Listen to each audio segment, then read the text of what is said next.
Racing isn't easy, but experiencing it is. iRacing puts you in the driver's seat with the industry's leading sim racing game. Drive on laser scan replicas of the greatest racing circuits from around the world. Go head-to-head against other drivers chosen by skill-based matchmaking to ensure competitive racing at every level. Compete across all your favorite series. In officially licensed cars, engineered to deliver the most accurate driving experience possible.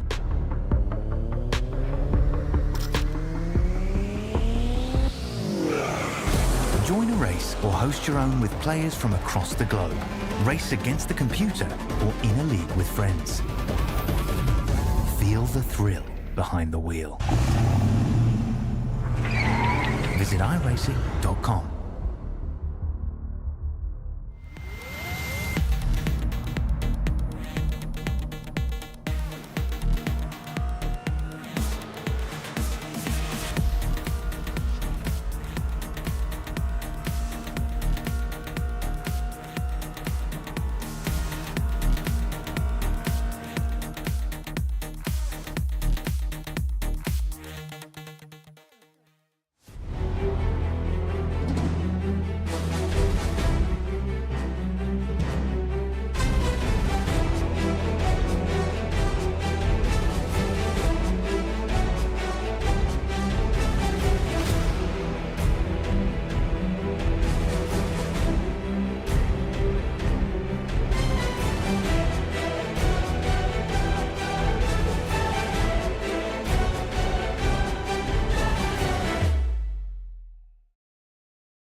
It took 20 races to be here, and for the season finale, the SimRacerHub.com Challenge Series is set to go and crown a champion. Who will it be tonight? With the mathematical chances starting to fade away for Gabe Ellison, Casey Carrington has a massive lead coming into tonight. But live from the virtual Homestead Miami Speedway, it's the SimRacerHub.com Challenge Series live on V-Speed. Welcome in, everybody. I'm your host, Bradley Cooper. Alongside me all season long, Alex Gagnon. Alex, we were talking there pre-race about, is it possible?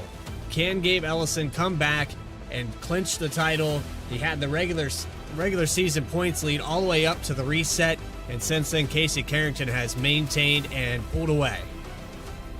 Yeah, it is going to be a tall order tonight for Gabe Ellison to try and get out there. You see, he has the one more win over Ellison, but the stage wins have really fallen in favor of Carrington, 8 to Ellison's 2. That has been the big difference, especially here in the chase, on how Carrington has opened up that gap. And then obviously last week, Ellison getting into trouble early with Michael Sturgill, dropping him down through the field, costing him some points potentially that could be sorely needed tonight. He's going to have to go out there and put on one heck of a performance. Meanwhile, if you're Casey Carrington, the name of the game tonight is just making it to the end of the race. If he's able to do that, I think he's going to be just fine in this championship hunt. And we would have to look at the mathematics, and we are notoriously bad at that, but based off of the numbers, there are 13 cars making the grid here tonight. Gabe Ellison will have to essentially lead the entire race, win the stage, win the race, and Casey Carrington would have to have a horrific night. And so, statistically, that's just not looking like the case here. Yeah, the odds are certainly long for the 27 tonight, but you kind of look at it and looking away from that, throughout the chase here, there's still a lot of point standings up for grabs. You see Garone and Curtis White tied for 5th. Only a 16-point gap between 2nd, 3rd, and 4th, and only another 10 back to Garone. There's a lot of potential shuffling that can happen in that group before this is all said and done. So one more race to go out there to try and make something happen, and why not go to maybe the most picturesque track for a championship race you can have? Yeah, it's one of the venues that NASCAR did in real life for their championship, I believe from 2004, 2003, all the way up to 2016, I think it was, before they switched over to Phoenix. So here we are tonight with 110 laps that added on 20 laps to get rid of that fuel strategy that we saw at a lot of the mile and a halves during the regular season. 45 mile per hour pit road speed limit. And of course, on the iRacing Fix setup with 100% fuel. That stage, very important here for points. It's been kind of Casey Carrington's go-to for the entirety of this season, and why he was able to maintain this points lead all the way through the final 5 races. Take a quick look here. Well, we made another mistake here tonight. Doesn't happen very often here on V-Speed, but when it does, it's pretty blatantly obvious as we look at Homestead, Miami, opened November 5th, 1995, and the progressive banking added on there in 1999 that brought this to 18 to 20 degree bank turns, 30 degrees on the backstretch. It's multi-groove racing. The track has changed over the years, and with this Generation 4 stock car, we should see a lot of bottom feeders to start this race off. But I would assume that as this track heats up, as the race progresses, you'll see a few drivers work their way to the high side. Yeah, and drivers will be eager to get up there once they are able to do so. You're able to stay on the throttle a lot more up there and carry a lot more speed on corner exit. However, it's not the place to be in the early going. It's really unstable until the track starts to heat up, until the tires start getting comfortable. So we'll see that transition over the course of the race, especially. It'll be interesting to see. Once they have to come down for pit road, around that center part of the race where the stage is, everyone gets back on those cooler tires. We'll see who's able to make that adjustment and who isn't. So with that, let's take you trackside, get that grid up on your screen. Starting on the pole here tonight, no surprise, these guys duked it out all season long. We're picking up right where we left off from last week at Iowa. It's Gabe Ellison with a 32.721 over Casey Carrington 7.36. 100th of a second. Pretty much separate these two drivers for that top spot. Michael Sturgill will start in 3rd position. This is pretty much the same thing we saw last week. Craig Martin starting in 4th position. Then row number 3 goes to Dylan Rosenberg and Thomas Stokes in the number 11. Michael Garone will start in the 7th position with Michael Mullins in 8th. And that top 10 is Josh Dillon and Steve Melnick in the number 1. Finally here with the rest of the field, we have Curtis White and Jose Ruiz electing not to take a time.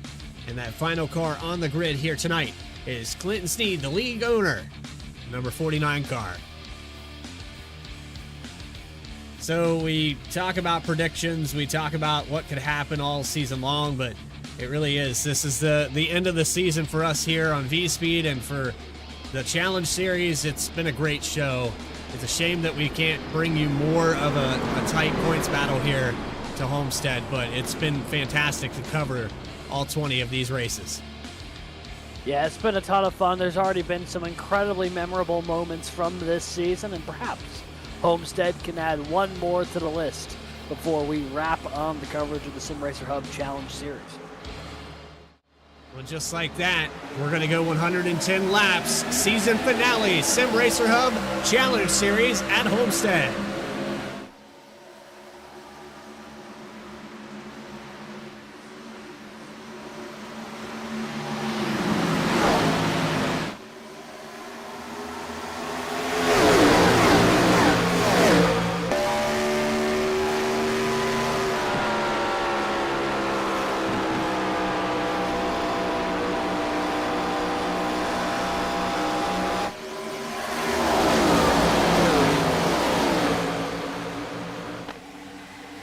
Leading lap number 1 is Gabe Ellison, and the number 27 took over pretty easily there.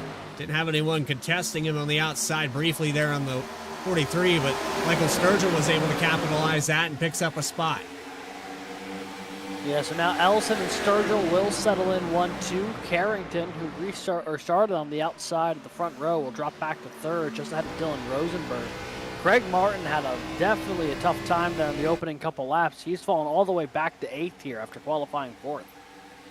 And Craig Martin dropping pretty quickly there on that high line. A little change up in the paint scheme here. There's a bright orange machine this week. And I'm trying to look. It looks like maybe some diamond plating on the side of that 22. Going to have to try to recover back to the top 5. Has lost a ton of ground. The 63 of Curtis White is up 4 positions from starting back in 11th. And we've seen this a lot here in these final 5 races. Curtis White has really turned up the heat. He's had back-to-back weeks of post-race interviews, and here he is again on the move. Yeah, he's already up 4 positions, looking for more as he gets to the back bumper of Thomas Stokes. Him and Mullins directly in front of the 63 here. Does Curtis White go to make a move to the inside? He's about half a lane off of where Stokes is running, trying to get a nose to the inside. Now we'll dive it in there, and he'll see if he can take that spot away in 3 and 4. So running the truck this week at Homestead, it seemed like the bottom in 3 and 4 was quite faster on exit. That's unusual for these progressive banking tracks where you have a little bit more exit speed. I think because this track is kind of worn and it's a little bit older surface, maybe you scrub more speed up there on the high groove, but you're seeing bottom feeding all the way through this field, pretty much single file, all the way from first position, all the way back to the 8th position of Craig Martin. Then you go back a little bit further, we could talk about some of these guys that are outside looking in of the chase format. Josh Dillon back out here tonight. And this is one of the drivers, I think Curtis White kind of stole the mojo. Josh Dillon was starting the season out hot, has since faded kind of into oblivion. Yeah, he's had a little bit of a string of bad luck here the past few weeks. Trying to end off the season on a good note here if he can go out there and put together a good run. Right now in the 10th position, trying to track down Garone just up ahead of him. For now, Josh Dillon kind of trapped in his P10 spot. Clear of Jose Ruiz by a few tenths of a second, but he's already 3/10 off of the leader here after only 6 laps complete, so he has got some work to do tonight if he's going to work his way back toward the front. Continuing to see the top 5, top 6 stay right up on top of each other. Here's Michael Mullins in between Dylan Rosenberg and Curtis White. Only a couple tenths separate these drivers. Curtis White gets a really good run into the entry of 3, might have the drive off here down the front stretch. Trying to close in on him here down the front straightaway. Car length will close up to about a 1 between the 2 cars. 63 now. Try and take a look to that middle lane, see if he can find his way around on the high side. Nothing going that time though for White, trying to track down Mullins. He'll continue the ride in P6 as he tracks down that 24 machine, as Michael Mullins not too far off of Dylan Rosenberg either. Couple of 3-car packs here starting to form just a little bit. The lead 3 starting to separate from 4th, and then 4th through 6th.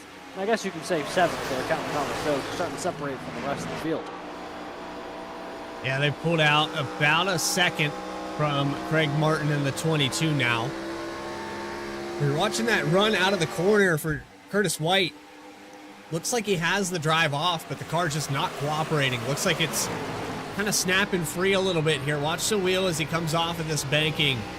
Having to put a lot of counter into it, especially off of turn 2, where I thought he would have that run down the back straightaway. He had a really good entry into one. Watch right here.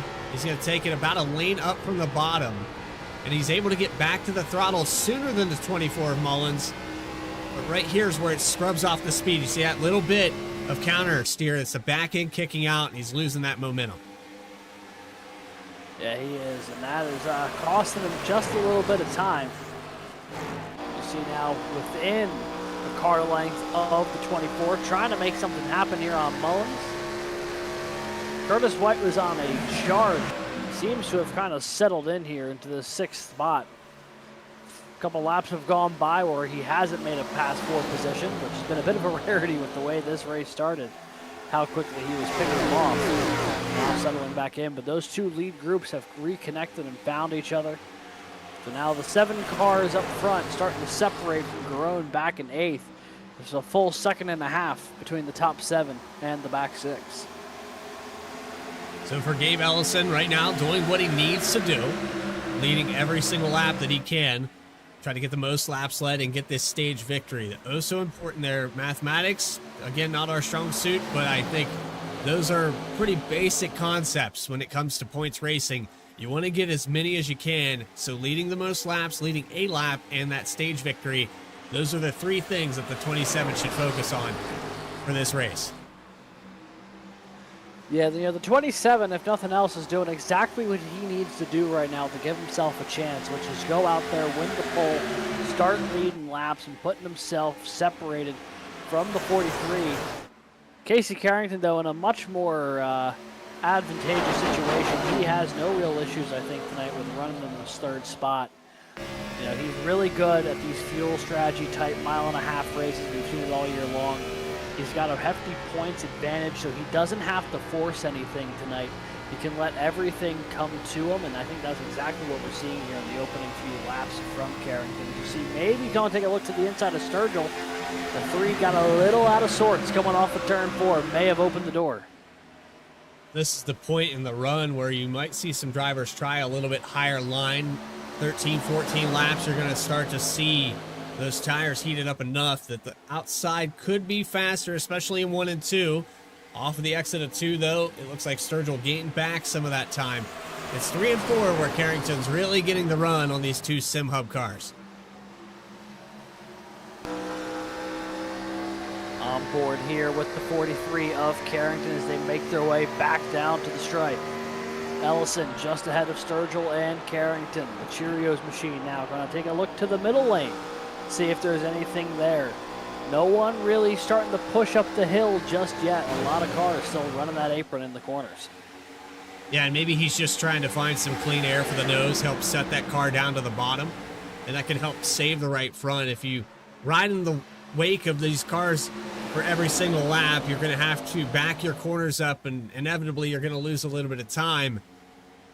So, I mean, yeah, move it up half a lane. Why not?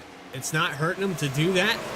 And you'll see it here again. He just keep that right front out there, get some air on it, and see it pulls back down to the bottom. He's actually got a better turn off because he's doing that. Yeah, and it's helping him run a bit of a different line than the cars around him. And we'll see if he's able to keep doing that consistently. It might start leading to some runs here in the coming laps. They make their way off of 4 again. Ellison still holding on to a slim lead over Michael Sturgill. That gap's been about 2 car lengths since the drop of the green flag, and Michael Sturgill not really been able to make up much ground against the 27. I'm sure both of them happy to not really be forcing the issue after what happened to the both of them last week. Yeah, that was a real shame. When you talk about teammates and what they go through, it's always a conversation, a topic of when you get to chase time, you kind of find out who your friends are. And I know that Sturgill and Ellison get along just fine. That was just one of those costly mistakes that it's out of your hands. If you're Gabe Ellison, you were probably upset at the time. We saw him leave the session early. But not going to hold a grudge over Sturgill, and definitely not going to hold a grudge over this championship. It's just been kind of one of those, you know, the 43, every time Gabe Ellison got a win, the 43 cars seemed to have the stage win or finish right behind him in the race. Yeah, and that's the thing. They've been doing that for so long this season that no one was really able to get the edge over one another. And it's going to be a matter of who blinked first. And, you know, Vince, to use the same analogy, instead of blinking, it looks like Ellison may have got jabbed in the eye a little bit. Yeah. Dropped him a few points here, but, you know, he's still going out there, still trying to win one more here. Has the opportunity, assuming he can keep Carrington out of the win column tonight, to finish the season with the most wins of any driver. He has 6, looking for number 7 tonight. And then a schedule that's only 20 races long. You got to commend the effort there. He's had a phenomenal season, regardless if he's able to pull off a miracle here tonight or not. Watching a pass here for the 11th position. Clinton Snead to the inside of Craig Martin. Martin has fallen back to 12th now. Snead almost clears him out of 4. Looks like Martin's going to fight back on the high line with that run down the straightaway, but here it is. Snead could definitely pull a slide if he wanted to. He's still being courteous to that outside. But I think if you're the 49, it's just at one point you gotta decide. There he goes up to the outside to just cut that run off from the outside line.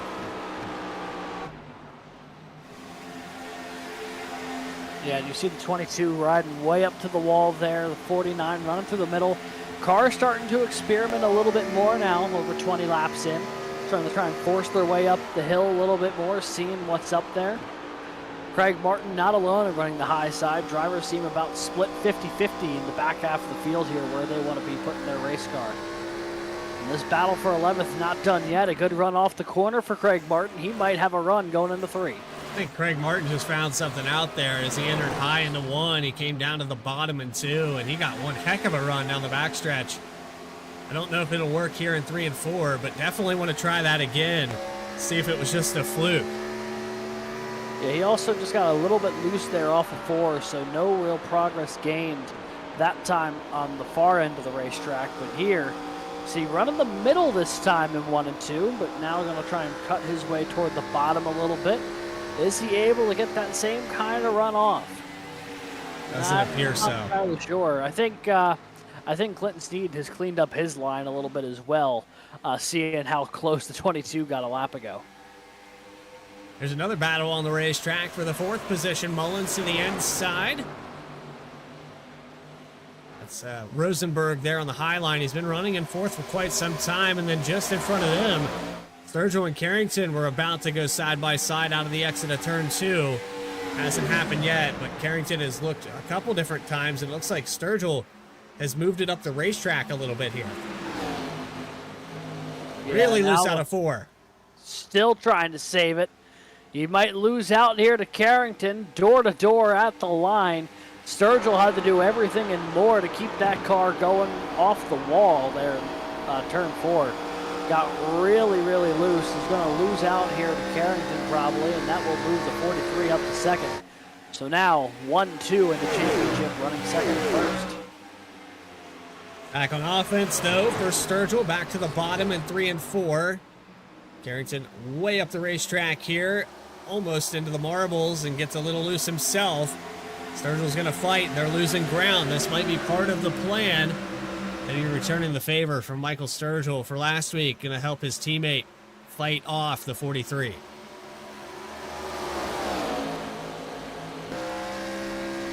How they come off the corner here. Carrington able to hold on to 2nd just by a little bit. And this battle has continued to a point where Ellison got his biggest lead of the night for a second, about a quarter of a second. It was not very much, and now here comes Carrington directly back to his bumper. The 43 has done such a significant job all year, and especially early in this race, of being able to maintain pace with the car in front of him, not overdriving the car, just sitting right into the sweet spot and trying to keep within an arm's reach of the car in front of him at any given point in time. We're halfway to that stage here, and kind of seen that play out every single race at these mile and a halves. Casey Carrington will let anybody go up there and lead a few laps. Then he'll slowly pull them back in. Looks like he's saved enough that probably within the next 5 laps, we're going to see a challenge for the lead. Both cars in the front here running the bottom through 3 and 4. Coming off the apron, you see Sturgill trying to get a great run off the high side. Problem going for him right now is that he's just spending too much time. There's too much racetrack that he needs to make up compared to the other two. The other 2 cars in front of him haven't had to fully slow down to make the corner on the inside lane work just yet. So he's losing out a little bit of time there and starting to fall back into the clutches of Michael Mullins behind him. Gonna try the bottom here in 1 and 2 again. You can see the 43 way up the racetrack, but it's gonna accordion back. This track is so opposite from what it used to be. I remember back in the in the height of when I used to play iRacing and race this simulator, Homestead was one of those tracks that it was single groove. It really was. The bottom was where you wanted to be all the time, and if you could figure out that line, you would almost always prevail. Clean air, being up front, that's where you wanted to start the race, and then just keep hitting that mark on the bottom. And it was actually Richard Holland, shout out to him, that taught me how to get around this place. Here recently, I don't know anything about this track. It just seems like the iRacing build has completely thrown those rules out the window. And so when it comes to tire saving, I'm not sure what line is preferred. The bottom probably would seem like it, but when you're up there and up top, as slow as you are, it almost feels like maybe Sturgill is saving some tire.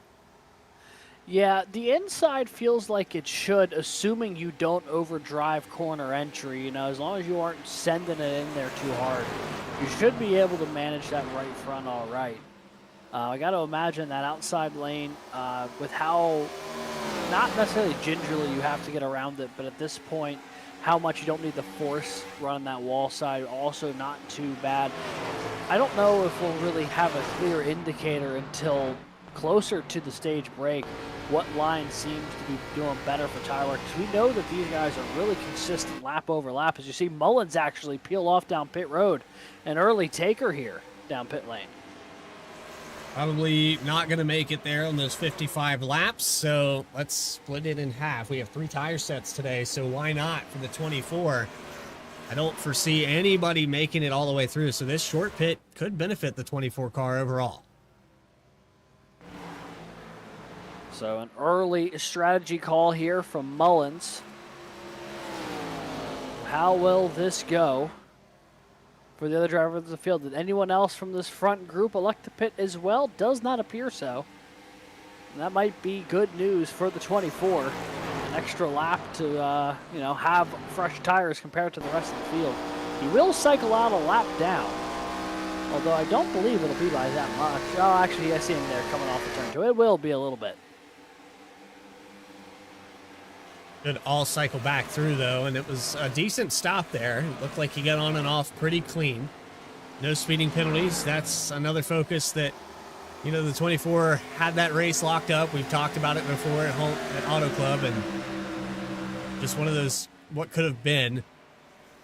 Michael Mullins coming back out here in 13th. He'll probably cycle out to the top 5 when it's all said and done at the very least. 27 starting to get challenged. He's held off the 43 of Carrington, but Carrington's trying different lines, opposite of what Gabe Ellison is doing right now. Yeah, starting to experiment a little bit, trying to see if he can do something differently than the 27. Running the same line will give you pretty similar lap times and keep you close, but you're never going to be able to pass someone if the only lane that you can run is the exact same as them. As you see the 43 driving in way deeper to the corner that time. Don't know if he overshot it or the 27 really backed up corner entry. He closed up that gap something fierce, but a great run off the corner there for Ellison's going to reopen up that gap. You can see that Casey Carrington was fighting the front end of that car on the exit of turn 2.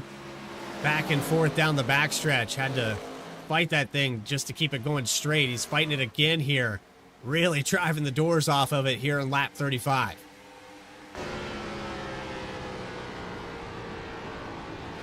On board here with leader Gabe Ellison.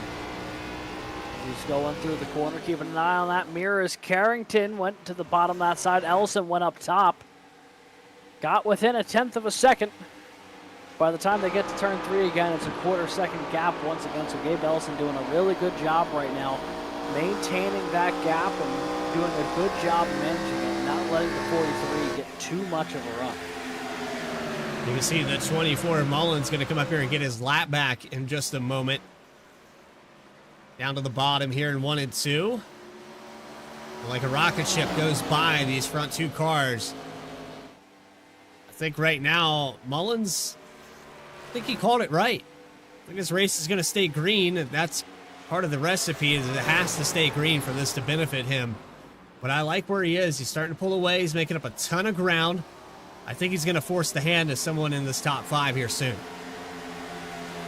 Yeah, I have a feeling you're right. Mullins has gained about all the time that he lost on pit lane. He has gained back within a couple of laps as far as the entering and making the stop.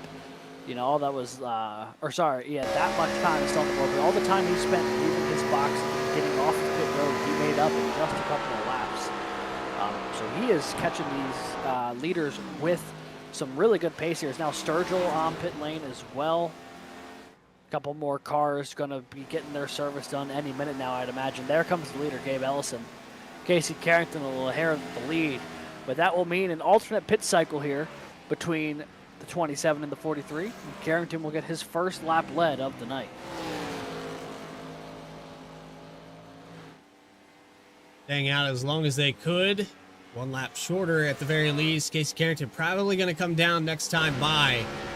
At least I would have to think so.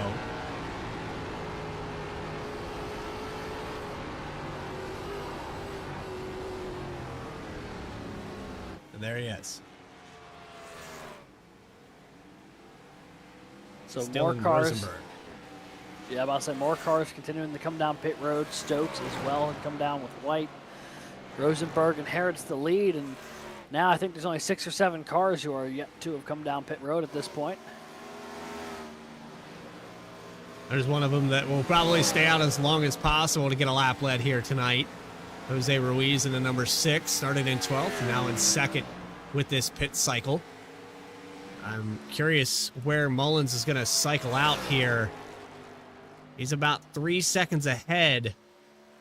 And I believe a speeding penalty possibly here for the 27, not entirely sure.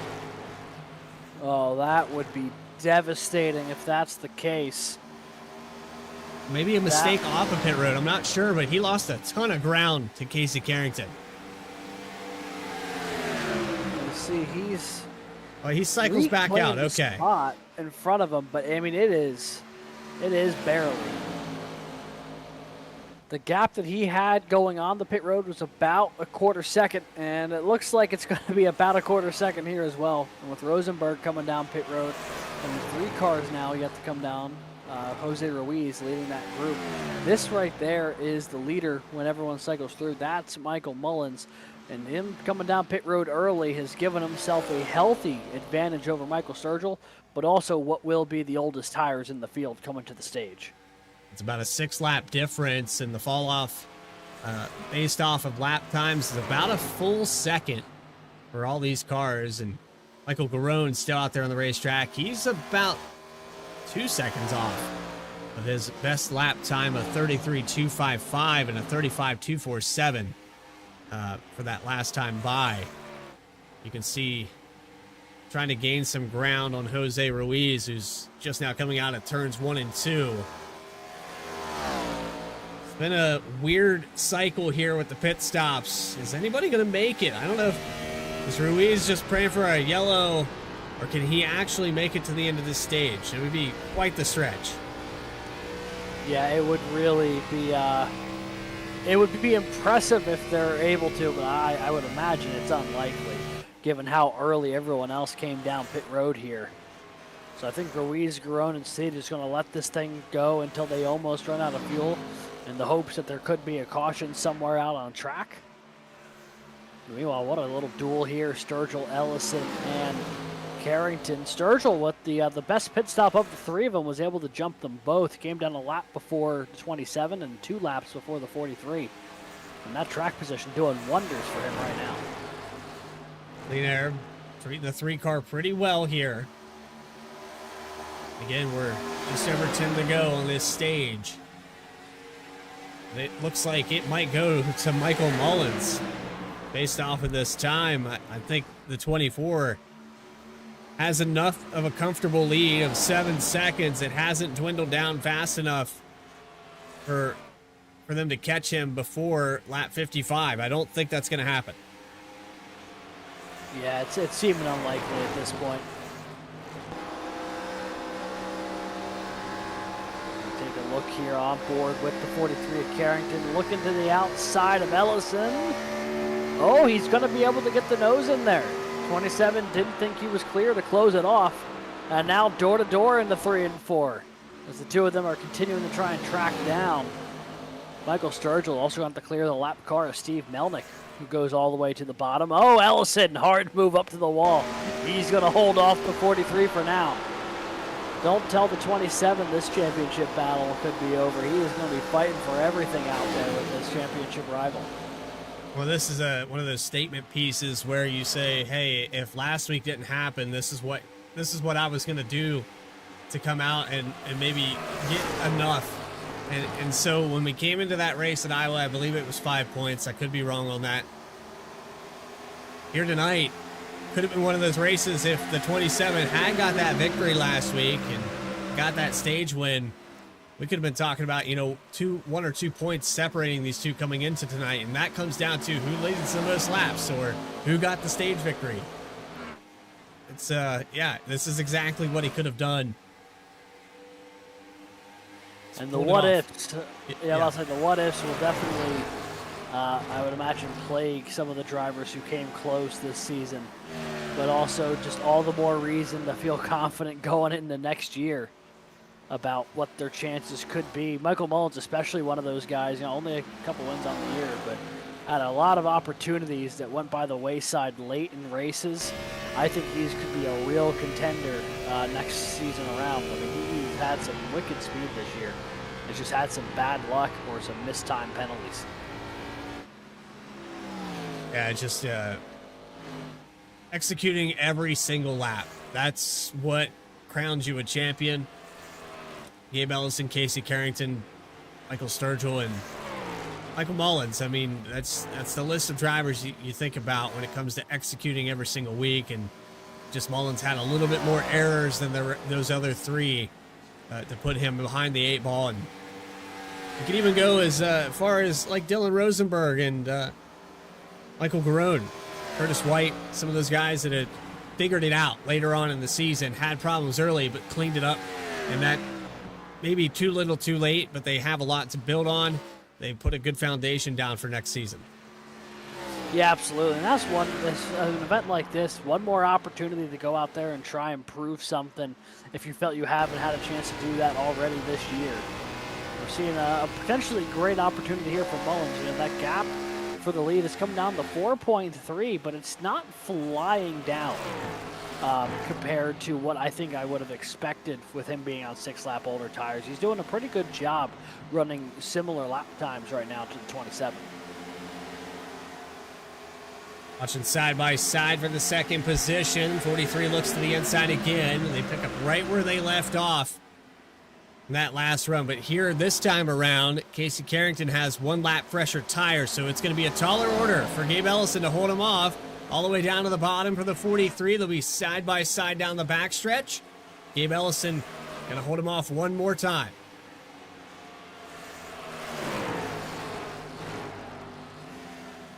Those 1 lap fresher tires really working to the advantage of the 43. He is all up in the business of Gabe Ellison right now, as the two of them are going down the front stretch, looking in the 1.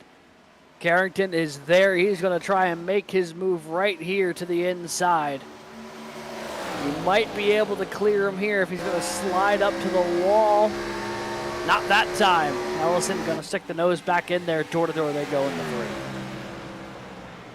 But for how many laps can Gabe Ellison do this before those tires start to fade? This might be one of those you give up the spot. It's not the lead right now. Maybe just nurse this thing back to health. He's going to continue fighting on the outside. Coming out of 4. Gets the nose into 1.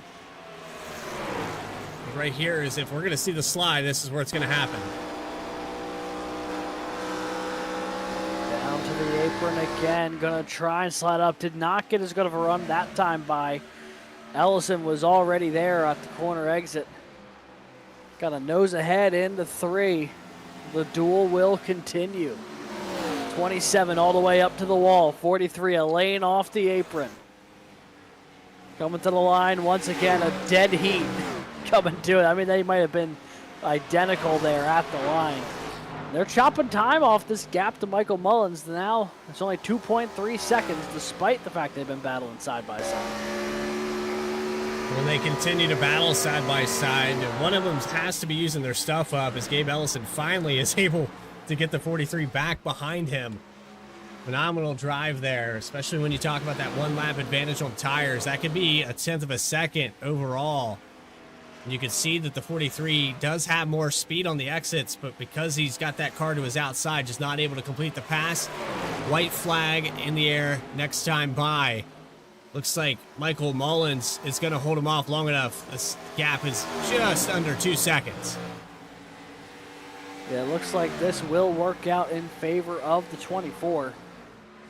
He will certainly get passed by one of these 2 cars or both of them here in the coming laps, but timed it well, and the stage victory going to go to the 24 of Mullins. The short pit was the correct call, at least for the stage win. Well, we got to finish lap 55. Not quite there just yet. He's still going to do this 1 lap, but looking like it most likely is going to be for the 24 car, as he'll come out of turns 1 and 2 with about 1.5 seconds. Look back here, a peek to the inside again for Carrington. Not enough there. Michael Mullins off of turn 4. Now you can announce it.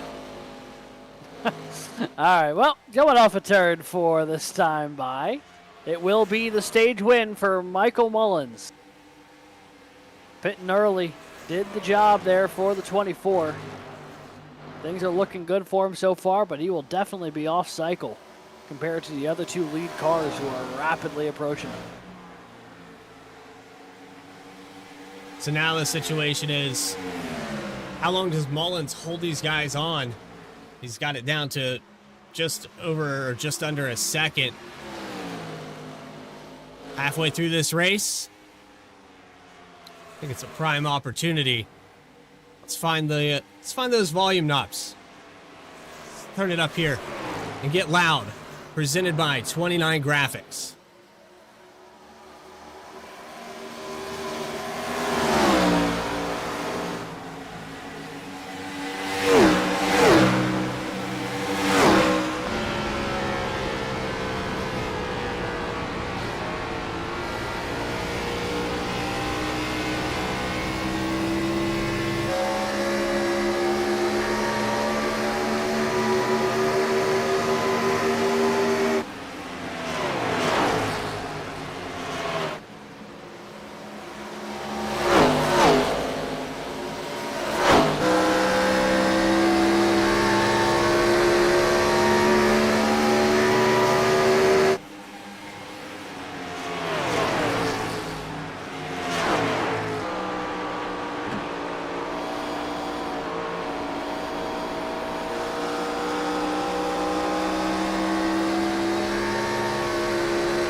That was Get Loud, presented by 29 Graphics here on V-Speed, the SimRacingHub.com Challenge Series. Just putting on another fantastic show. Past the halfway point, 60 out of 110. We're going to take a quick commercial break here on V-Speed. Pay some bills here for the Sim Racer Hub Challenge Series. Don't go anywhere. Uninterrupted coverage of the second half right after this.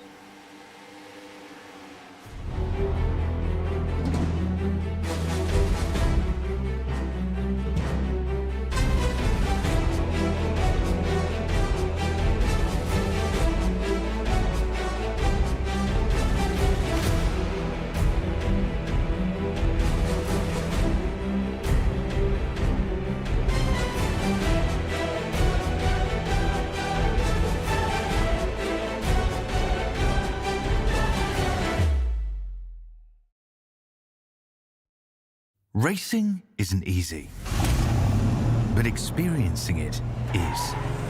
iRacing puts you in the driver's seat with the industry's leading sim racing game. Drive on laser scan replicas of the greatest racing circuits from around the world.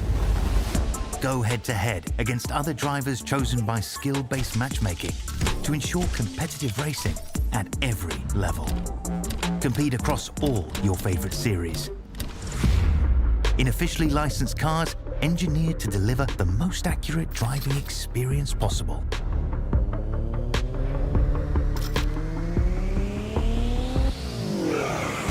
Join a race or host your own with players from across the globe.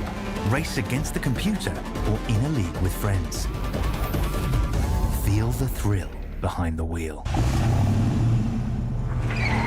Visit iRacing.com.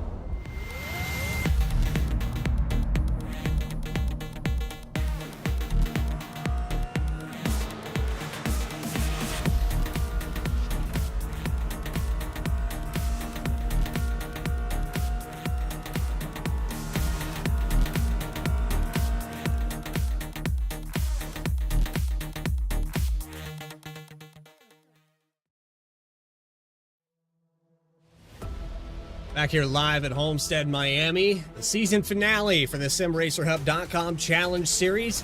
Casey Carrington, Gabe Ellison, Michael Sturgill have been duking it out all season long. And it comes down to this to crown the champion. The SimRacerHub.com Challenge Series is presented by Admin Box, Aspiration Homes, and Rapid Fired Pizza. The first Rapid Fired Pizza opened its doors in 2015 in Dayton, Ohio. The idea was simple: make delicious, fast, and affordable pizza. Now in 25 cities across the country, customers love the fresh taste, the speed, and the ability to create their own perfect pizza with over 35 different toppings and sauces.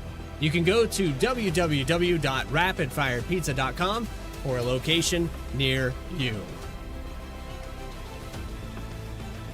So this racing is continued really what we've seen all season long. Casey Carrington takes over the lead past the halfway point.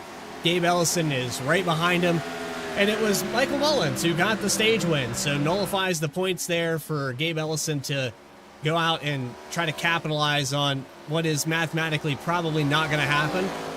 But it would have been nice to have that for the 27 if the 43 just had a catastrophe here by the end of the race. Yeah, for sure. He was able to snag a good, I believe, 9 points from the stage there to Carrington's 8, so he did make a little bit of progress, but could be a case of too little too late here when this one is said and done as Carrington continues to pull away. Those one-lap fresher tires really starting to kick in at the moment. 0.8 of a second, the gap between him back to Ellison. And then in third, it's Curtis White running there in the 63. Mullins back into the fourth position now on those older tires, battling, just ahead of Michael Sturgill, currently battling with Clinton Sneed, who's trying to get one of his 2 laps back. So Mullins pitting there on lap 30, cycles through. This would be about the time he came in, the last time anyway. Now has to stay out longer on these older tires. He's done well. He's going to probably end up with a top 5 here tonight. But losing a ton of time overall, you got to measure that. And so when you have a guy up on the box, Alex, I don't know if you've been blessed with having a spotter or a crew chief to try to do all of that information for you. But it makes it so much easier when you're focusing on just driving the car and not having to worry about, do I take 4? When did the leader pit? How far back am I? Do I need to change my line? What are my lap times? It's just a number of things that, you know, somebody up on the box, they can kind of coach you through that. Yeah, it makes it so much easier when you have a voice in your ear, especially when you trust saying, hey, I'll take care of all this. You just go out there and do what you need to do. So when you don't have that luxury, it can weigh on you. But as you see Carrington there, back down pit road. Should be the stop that gets him to the end of this race. Ellison will re-inherit the lead here. The 43 going to try and stretch this thing all the way to the end for what it's worth. This is going to be about 40 laps on this stint. It's a little bit of a short pit, but he's going to get this lap back very soon. And I think right around the time the 43 goes past the 27, you're going to see Gabe Ellison decide to come down pit road. He might go 1 or 2 more laps, but I wouldn't go for much further than that. Yeah, I am curious to see when he will pull the trigger on it.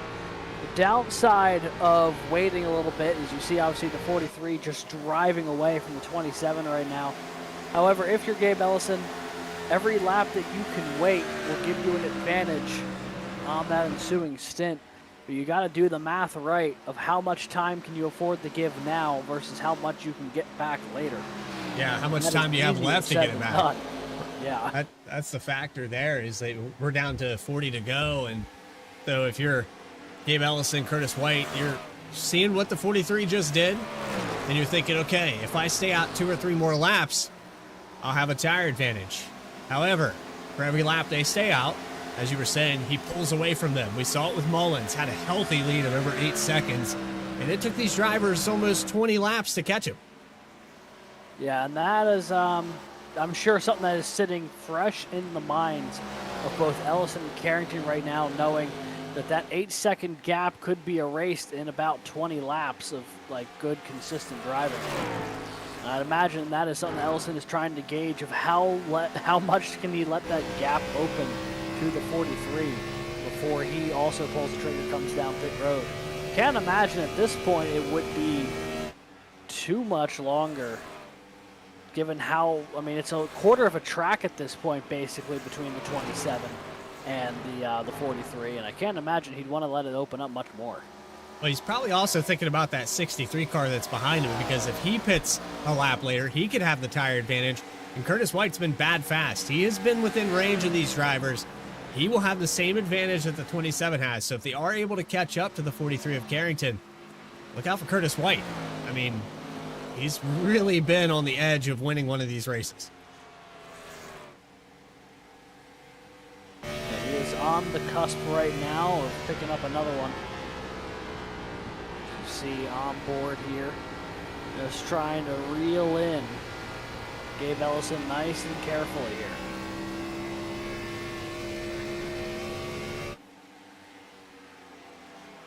So we talked about the variety of different winners here, Alex. It wasn't a season that was dominated in particular by any one driver. It did pick up there towards the end for Ellison and Carrington, but I mean, you've got a variety of different names throughout this season.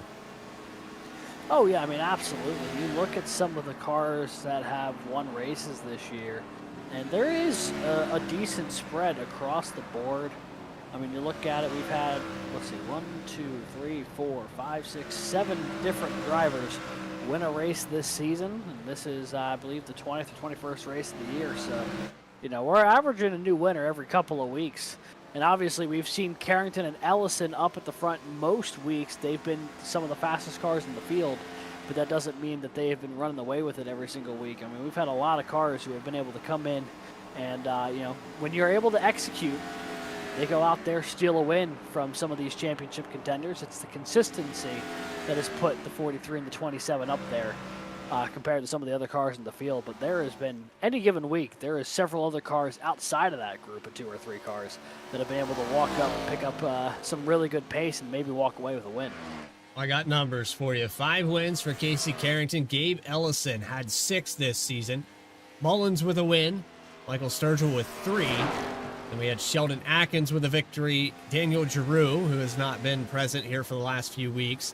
Josh Taylor, also in that list of winners. Then you can go down to Justin Thompson. I believe it was Atlanta that driver came out for a one-off and got a victory. But yeah, it's been a spread. And, you know, most of those drivers towards the end of this season just kind of turned up the heat. That's when you see Carrington and Ellison just go back and forth. It's like they had tunnel vision. They just saw each other every single lap. Yeah, and I mean, they've been on phenomenal races against each other each and every week this year. It's been a ton of fun to watch, and you know, this the cat and mouse game between the two has been really interesting to watch week in, week out, of when people are going to pit, how are they going to run their lines. I believe Steve Melnick just missed pit road here. We were on board with him. Looked like he was going to try to come down pit road and overshot it. And that's always a deflating feeling as a driver, especially on the green. You come down, you start slowing down, and you miss the extra pit road. So not only do you have to wait another lap to actually get down pit road, you have to get all that speed back just to drop it down again the next set of corners. It really throws you out of your rhythm. Let's see if Melnick can get it settled down here and on the pit road this time around. Maybe he changed his mind on it. Maybe he thinks he can make up some of that time. He's really low on the exits to these corners. He was in the top 10 ahead of Josh Dillon. Lost that position, so I'm not sure if he got loose or if he's actually trying to pit and has just entirely thrown that strategy out the window from time lost. Jose Ruiz is almost 5 seconds ahead of Casey Carrington. That lead continues to dwindle down, and we'll probably see Jose Ruiz pulling on pit road within the next 5 laps or so.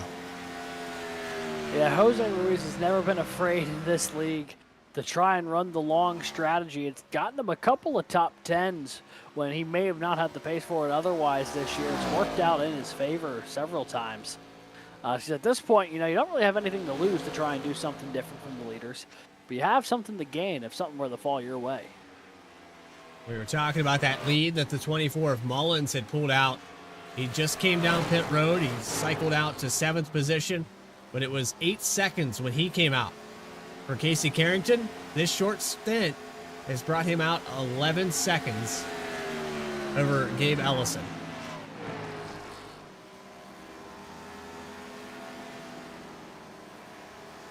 That's the driver he needs to worry about, Alex. I'm about to say, is we're taking a look here at Ellison. We're seeing that gap fly down in the hurry. You see Garone coming down pit road here. It's going to leave just Jose Ruiz, who has not come down pit road yet. For coming down at the same time, Ellison has opened up about a second on Curtis White, even though they came down pit road right one after the other. So slightly better job executing on pit road than the subsequent laps off it there for the 27. But he has got some work to do here in the closing laps. We know that we've seen drivers make up 8 seconds in 20 laps. Will Gabe Ellison be able to make about 12 and 12 and a half here in about 30? Last time by, Casey Carrington ran a 33.627. Gabe Ellison a 33.180. So about half a second made up in just one lap there. Mathematically, it is possible. It looks like it will happen. Will it be fast enough, though? It's going to be close. Yeah, and that'll be the question is, at this point, the pit strategy work is more or less out the window. You just got to focus on running clean, consistent, fast laps.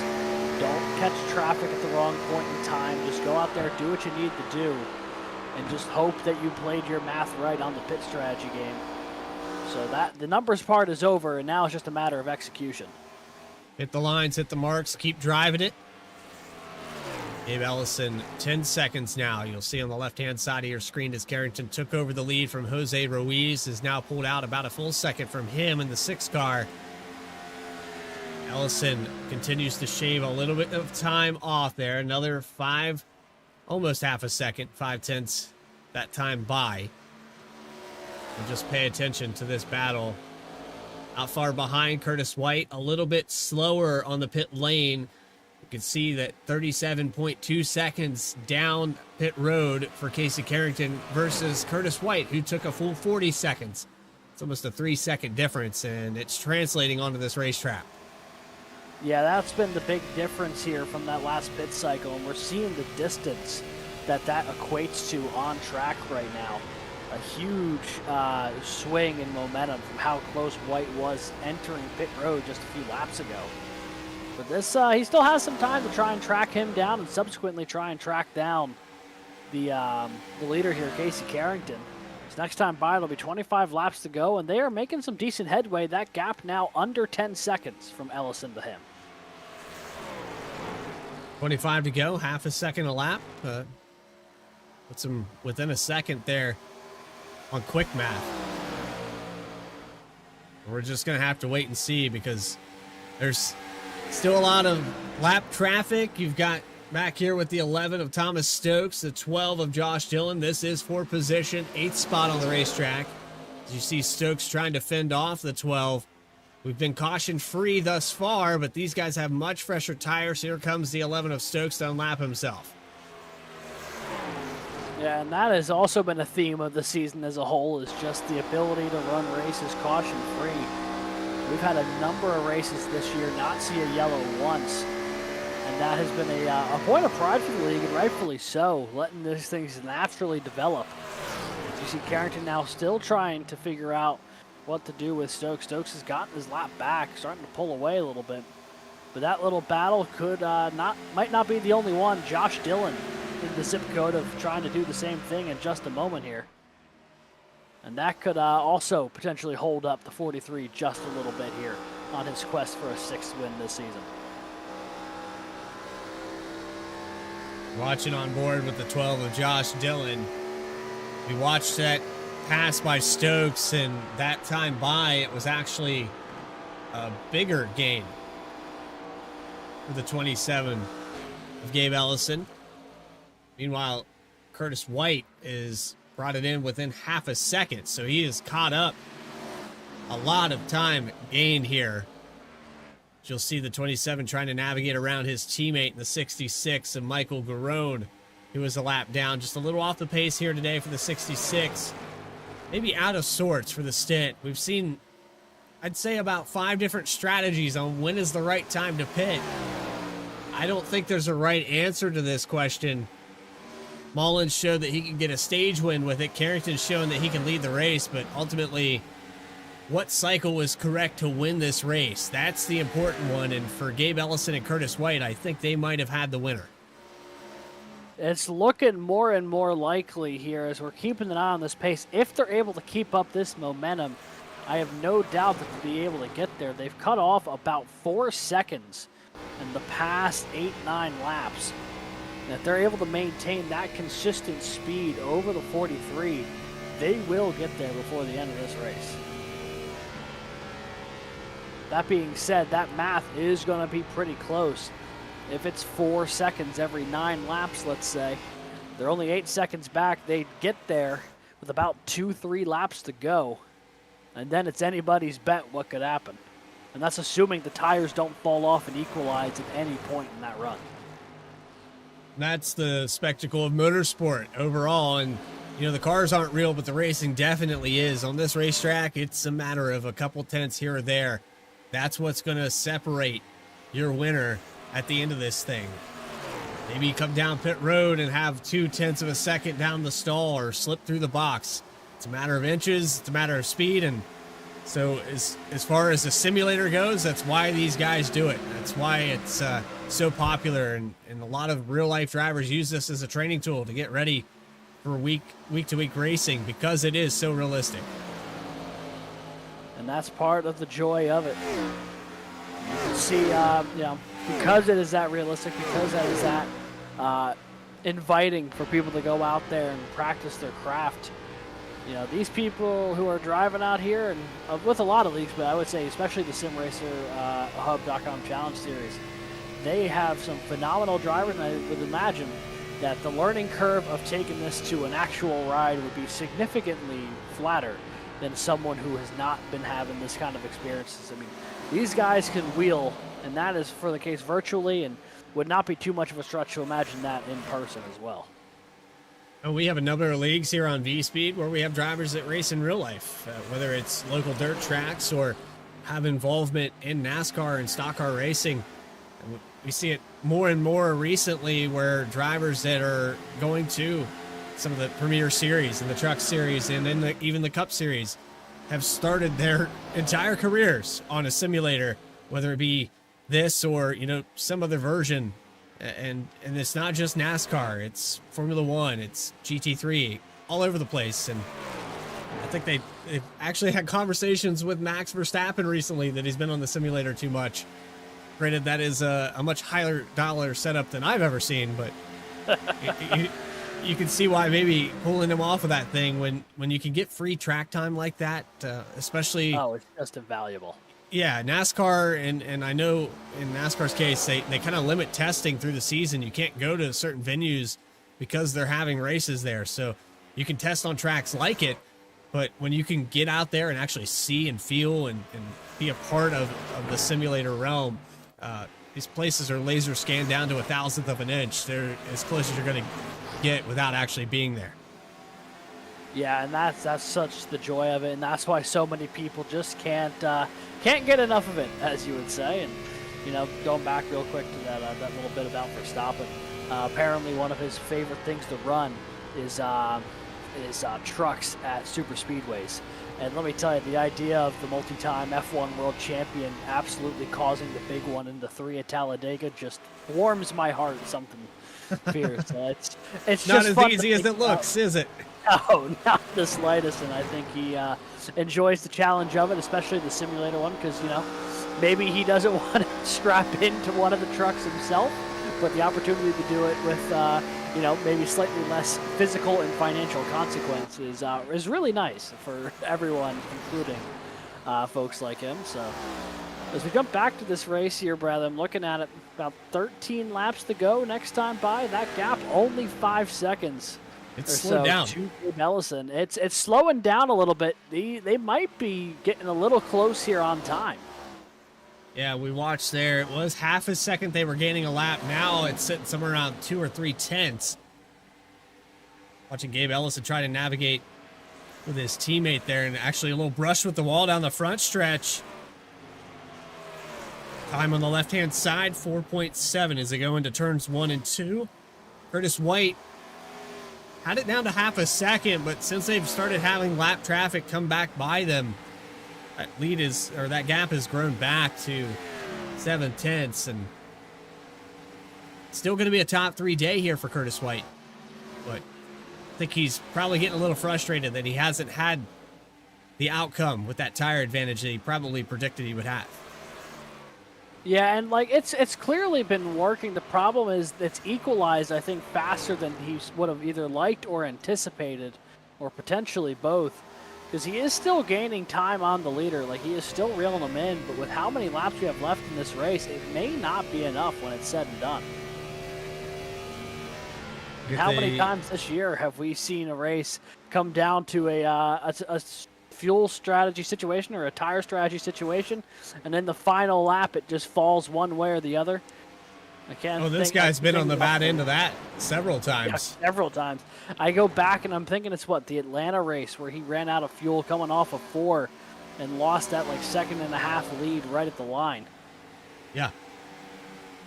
Yeah, I believe it was, and then I think Chicagoland was another one of those races where he tried the strategy because we had an early race caution and ran out of fuel again. Maybe I'm wrong on that one, but yeah, it's happened a couple times here with the 43. He pulled it off there when the races were 90 laps. A little easier to do, but since they've extended this out to 110, it's kind of jumbled up those numbers, made it a little bit more difficult, and I think now we're starting to see that time pick back up. It was a solid half a second for Ellison. He's starting to go back on that math that we had earlier where it's going to be within 2 to go where he gets to the back bumper. Yeah, Ellison's starting to make some more headway here. 3.5 seconds the gap. We'll see how much time he makes up this time by. It's gonna be close, but you know, to your point, probably the lap times not where he needs them to be right now with only a handful of laps left. Just keep pushing it. That's all you can do. Don't want to give up. Don't want to give up any ground. You don't want to break your focus. You see the 63 of Curtis White in the background there trying the high line. I think at this point he's just saying, I want to hang with you, Gabe. I want to go to the front and pass the 43 with you.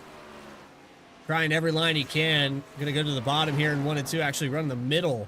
And the same thing for Ellison, trying the high line. But Carrington, he's navigating traffic. He's probably looking at that relative every single lap. You can feel the pressure starting to build a little bit here. Yeah, especially with Gabe Ellison running a really quick lap that last time by. He cut another 4/10 off. We'll see where he's at on the line this time by. Carrington hits the stripe.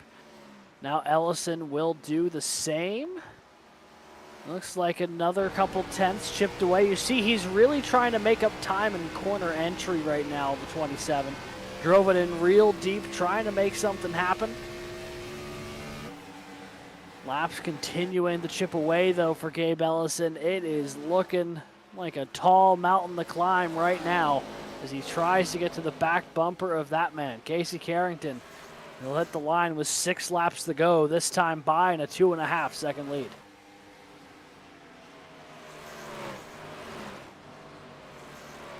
We'll hit 5 to go next time by. Curtis White, Gabe Ellison trying to chase down Casey Carrington. Michael Sturgill in 4th spot.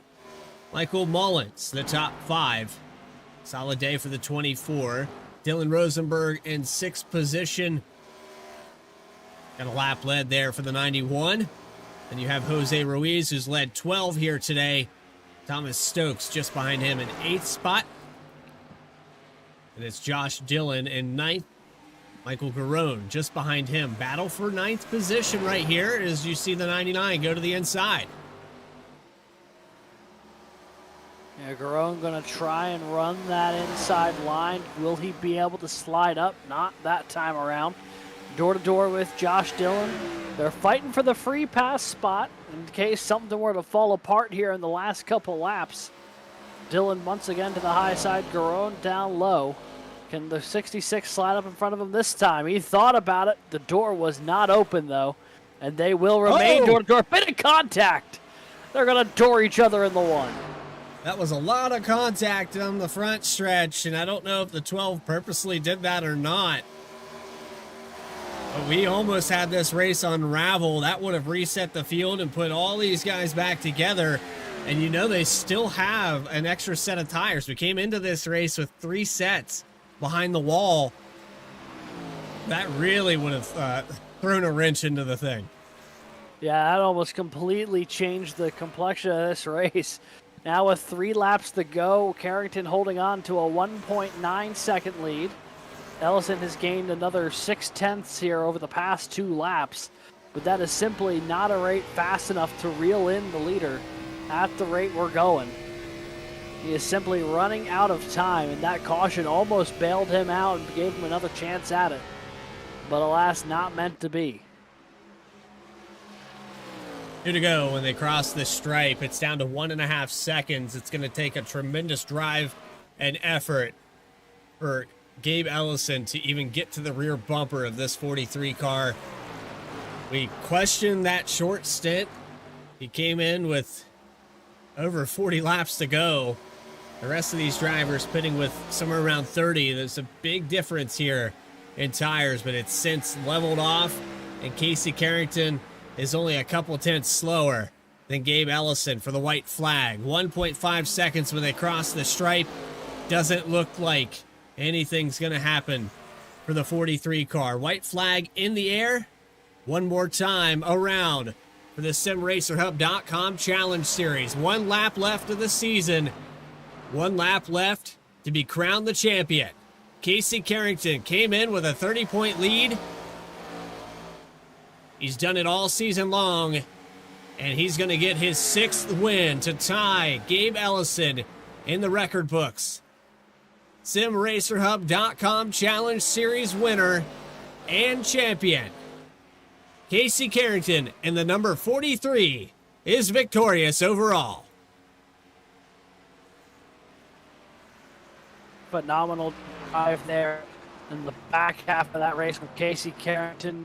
Knew when to come down pit road, was able to capitalize on it. And boy, he lost a lot of time back to Gabe Ellison and Curtis White there in the closing laps. But timed it right where he would have just enough of a buffer to make it count. Phenomenal drive tonight. Phenomenal driving all season long. From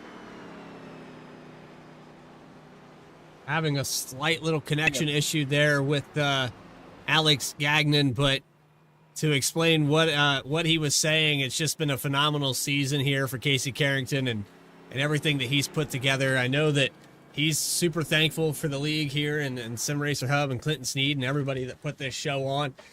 And to call yourself a champion in a battle that went back and forth all the way through this postseason. You know, we had 17 cars, 17 drivers in contention for this championship. And it came down to one bad race for Gabe Ellison. And just a consistent season overall for Casey Carrington. Congratulations to him on becoming the SimRacerHub.com Challenge Series champion. Post-race interviews with your top 3. We'll bring that champion up here right after we take a quick commercial break. You're watching the SimRacerHub.com Challenge Series on V-Speed. Racing isn't easy, but experiencing it is. iRacing puts you in the driver's seat with the industry's leading sim racing game. Drive on laser scan replicas of the greatest racing circuits from around the world. Go head-to-head against other drivers chosen by skill-based matchmaking to ensure competitive racing at every level. Compete across all your favorite series. In officially licensed cars, engineered to deliver the most accurate driving experience possible.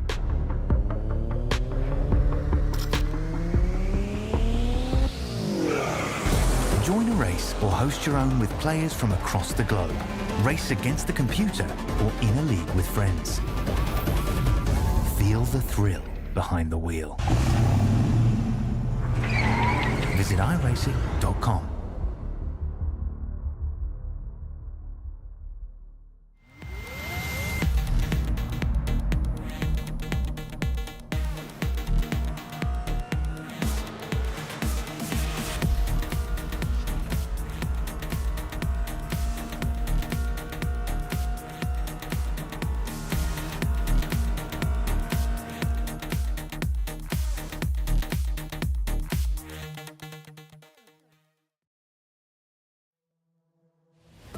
Back here live, the SimRacerHub.com Challenge Series has concluded its 110 laps and its 20 race season.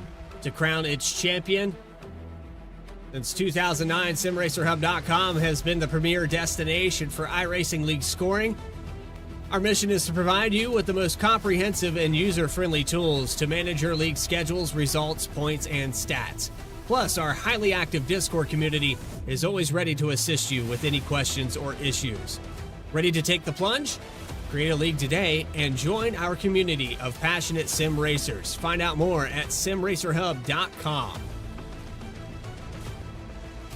Final results coming up on your screen here. Alex Gagnon's got that information for you. That I do. Race winner tonight, Casey Carrington. Lined up on the front row on the outside, fell back a little bit in that opening stage, but came back with some good pit strategy to win it tonight, 1.7 seconds ahead of championship contender Gabe Ellison, who will finish second tonight from the pole. Curtis White, great drive to the front, will finish third tonight. Michael Sturgill and Michael Mullins rounding out the top five. Dylan Rosenberg will bring it home sixth tonight. Jose Ruiz led a good bit of laps on the alternate strategy tonight, finishing seventh. Thomas Stokes will finish eighth. Josh Dillon, the first car, one lap down in ninth, with Michael Garone rounding out the top 10. The rest of your field this evening, Craig Martin, 11th, Steve Melnick in 12th, and Clinton Sneed in 13th. And with that, we go to our third place finisher of the night. It's Curtis White in the number 63, as we'll catch up with him down pit road.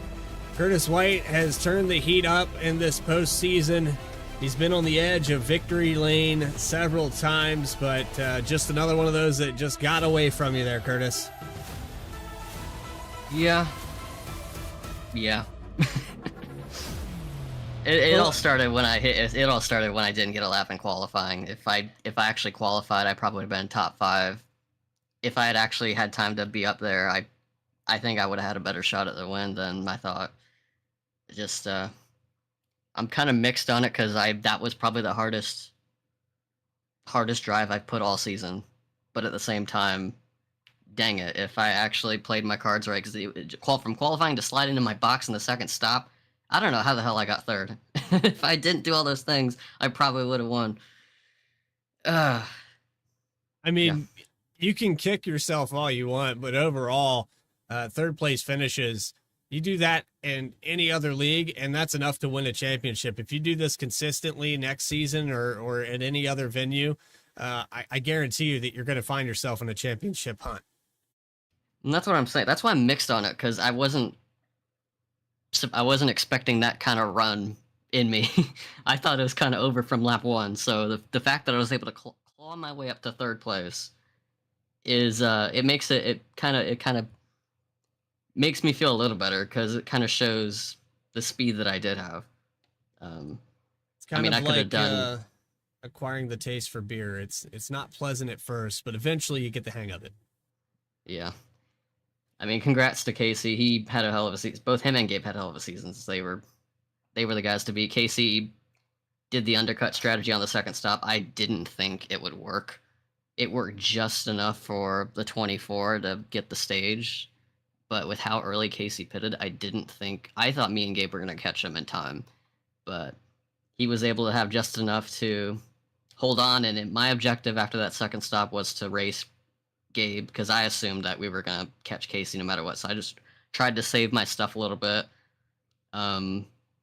He did a little bit of a better job saving his tires than I did, and he probably was better on the top lane. I could not run the top to save my life with how much marble buildup was going on up there. I just kept sliding up towards the wall every single time I went to the top. It just wasn't working for me. So I just try to make an effort to stay as low as possible throughout the whole run to save tire. And that's where I felt more comfortable anyway. So I was just hoping that it would come back to me, and it nearly did, but just not enough time.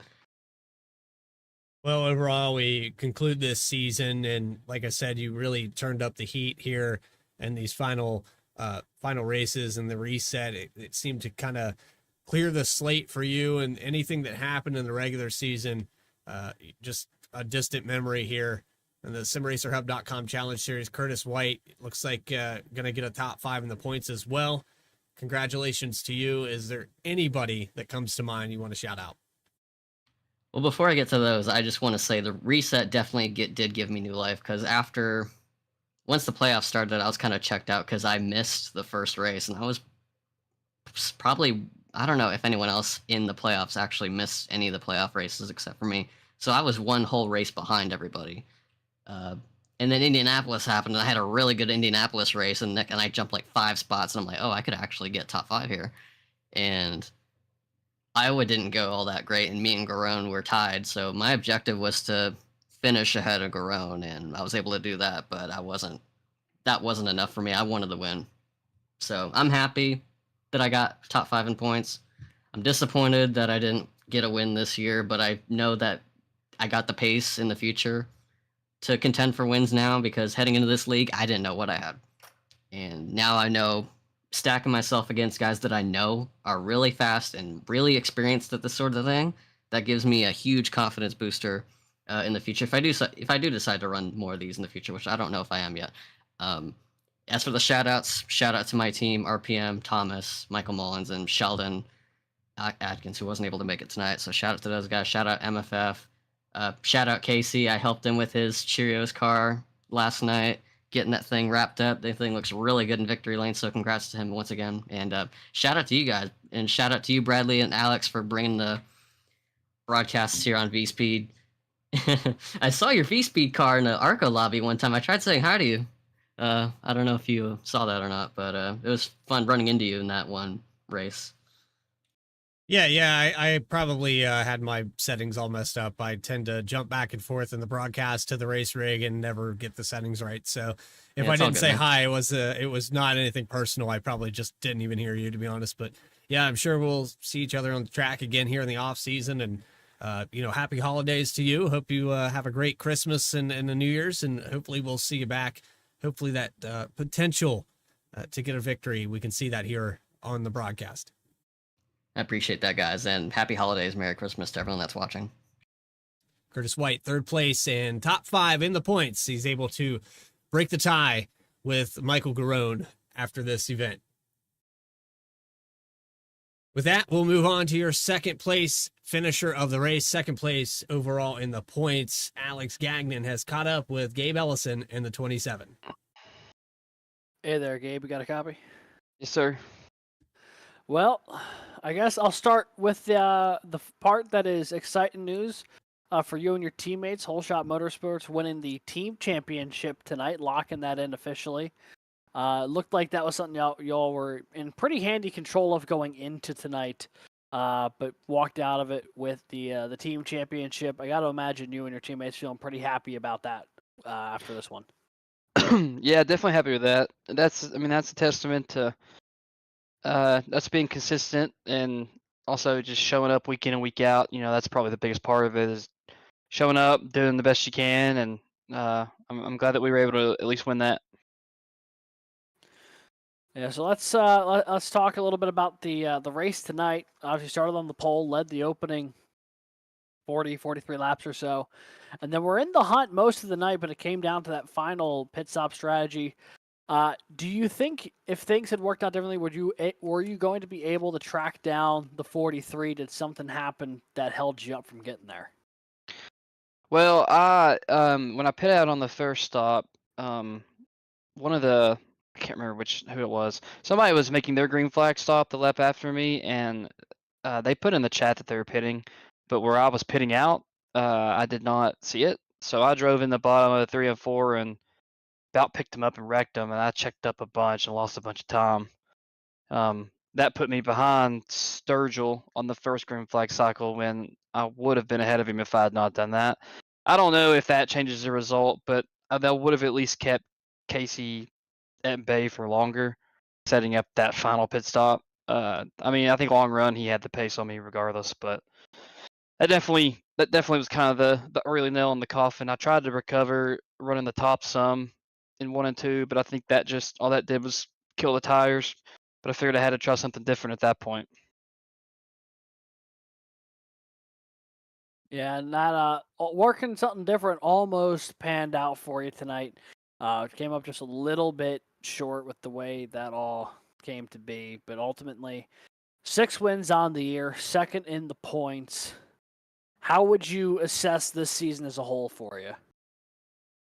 Yeah, I mean, obviously wanted to win the championship, but I mean, still a really successful season. I mean, 6 wins. I don't know how many races we did, 20 maybe. I missed a couple, so I mean, I won a pretty good chunk of the ones that I ran. I think I ran pretty well at most tracks. Unfortunately, last week that kind of took me out of contention early with that unfortunate lap 1 incident. But, that happens. You get point resets, and that's part of it. So it very easily could have went the other way with Casey crashing and then me locking it up in the 4th race. So it is what it is. Overall, good season, and I enjoyed racing with everybody. And congrats to Casey. Alrighty. Well, Gabe, thank you so much for joining us up here in the booth tonight. Tough break on the championship hunt, but congrats on the whole shot motorsports team championship. Anyone you want to thank or shout out tonight? Yeah, as always, thanks to you guys in the VSP booth. Y'all have done a great broadcast all year. I've really enjoyed watching those back throughout the week, the whole season. Y'all do a good job. Also, thanks to Mr. Clinton Sneed and Sim Racer Hub for putting the league on. And thanks to my wife, as always, for putting up with the kids while I was sitting here and race virtual cars. So that's always nice. And then once again, congrats to Casey, a very deserving champion. Alrighty, Gabe, thank you so much for dropping by. Congrats on everything you've accomplished this season. It's been a pleasure watching you go to work, and hopefully we'll get to see you again real soon. Thanks, guys. Appreciate it. That was second place finisher tonight, second place in the championship as well. Driver of the 27, Gabe Ellison. Finally, with that, we go to victory lane. We go to our championship crown, and the 43 of Casey Carrington is champion overall. Had 30-point lead coming into this week. Just who blinks first? That was our motto all the way through this reset. And Casey, you were able to just turn it up enough here with you guys going back and forth all season. What could have been, and even here you make a statement that even if Iowa last week didn't go that way for Gabe Ellison, you still had the goods to come in here to Homestead and seal the deal. Yeah, I kind of knew the entire chase that Homestead was going to be, a good race. Didn't know necessarily if I was going to win it, but I knew I would be. It was probably my best track out of the 5, and so my main mentality starting at Phoenix was just, starting out with the gap of 16 points or whatever it was to start the chase. I'm like, if I can just hang on to that and go into Homestead heads up, I think I'll have a pretty good shot at it. And yeah, obviously the situation there, lap 1, it Iowa last week really kind of took the drama out of tonight. But yeah, I mean, it was a really good race. I being patient once again with everything being kind of settled with the points gap. I was just like, hey, all I got to make sure is I don't lose power or lose connection to the race and don't wreck and just be patient and save tires and work my way up through there and hope. I figured probably my best chance to passing both of those guys was going to come through the pit cycles and all that, and that's kind of how it worked out a little bit. But yeah, evidently this is just one of my best tracks for this car track combo, and it paid off tonight. He made it a little stressful there in the last 10 laps or so. I wasn't sure if he was going to catch me or not, but I guess I timed it just perfectly. In 20 races, 15 top 5s, and now adding to that with 16, 6 wins. The points deficit, going into the end of the regular season with the reset, you were just ahead. Did that change your mentality? You'd been chasing the 27 all season long, trying to get ahead of him in the points, and then with the reset, you finally, that wish comes true. Did that change how you approach these final 5 races? With the reset, I didn't really understand that I was going to have such a big lead. I was really bummed out going into at the end of the Texas race at the end of the regular season that I didn't get the title for the regular season, and I figured it was going to be about heads up. And then once the math was done and the bonuses and the playoff points or whatever were added, I had a huge lead. I was like, oh hell, I mean, I'm probably going to be bad relatively at Phoenix, and Iowa's not a very good track for me, as ironic as that's come to be with the way last week went. But I was like, hey, I should have a pretty good shot at Indy and Chicagoland, and Homestead's one of my best tracks. So I was, yeah, definitely a lot more optimistic once I saw the points gap, because at that point, like I said, it was just manage that gap and at least try to be tied with whoever it was, whether it was going to be Gabe or Sturgill or whoever going into Homestead, and hopefully we could have the performance I had tonight. But yeah, man, it was an interesting run. I mean, God, we started the season all the way back at the beginning of August, and didn't really think I had too much for the championship. I mean, Sturgill was, I think, easily the fastest of the three of us, really, that kind of broke away early in the season. Then Gabe was just killing us with consistency, and thankfully, I was able to string together the wins. I think really the turnaround point for the season for me was that back to back. I think it was Darlington and Watkins Glen that I got the wins in, and that really helped everything out. And from that point, it was just keep it going and don't make any big mistakes and keep on the course I'm on. And it's kind of played out the way that I wanted it to. Casey Carrington victorious and your champion here in the SimRacerHub.com Challenge Series. Anybody that comes to mind to put this 43 car in victory lane and win this championship? Well, shout out to Quinn for putting on the week first. Obviously, there'd be no championship without the championship. So, shout out to him and anybody else behind the scenes. I don't know how much Gabe and those guys might help out. I'm not really privy to all that, but shout out to anybody involved with putting the week on. Shout out to you guys for doing the broadcast. They're really good to go back and watch. I mean, I know obviously relatively small field sizes here the last couple weeks. Y'all have had to really put your work in, but y'all did a great job. I know with Iowa last week. I was really concerned with that race, if how you guys were gonna, what material you guys had for the broadcast and make it exciting, but y'all were pretty seamless with that. So you guys do a great job. I'm sure you did a great job tonight. Can't wait to go back and watch it.